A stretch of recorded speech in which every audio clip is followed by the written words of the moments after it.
I guess that leads us into a little bit more about what are the mechanisms, that this can work by. We talk about, we've touched on antioxidant, we've touched on anti-inflammatory, we've mentioned cell signaling.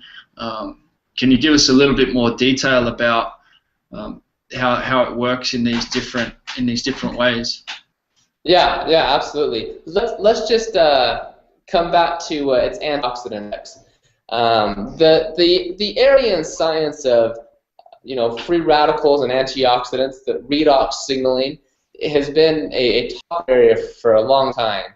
And what they're finding actually is free radicals, they are very, very, very, very, very important to our health.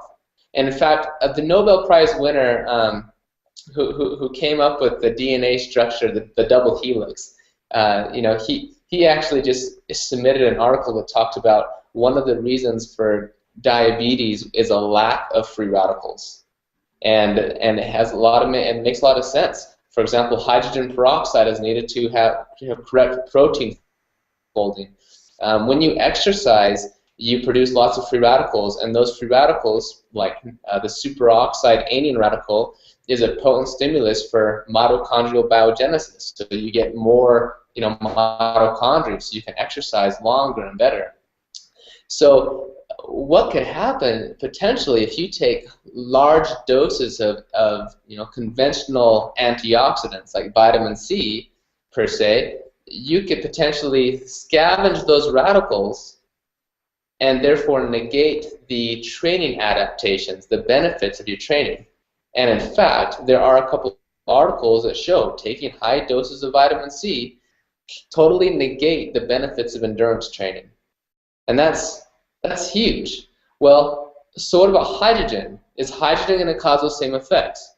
Well, research does need to test this, but it doesn't appear like it. And the reason why is because those signaling molecules are specifically things like the hydrogen peroxide, superoxide anion radical, and some other ones. Those radicals, hydrogen gas does not scavenge. It does not even phase them. Hydrogen is selective. It only scavenges the hydroxyl radical.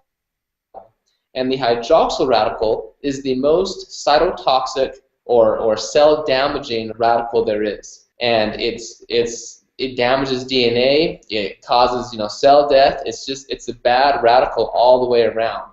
And hydrogen gas can specifically and selectively scavenge just that radical, so you don't get the problems that some of these other antioxidants may be causing by scavenging too much antioxidants. Or radicals? Does that?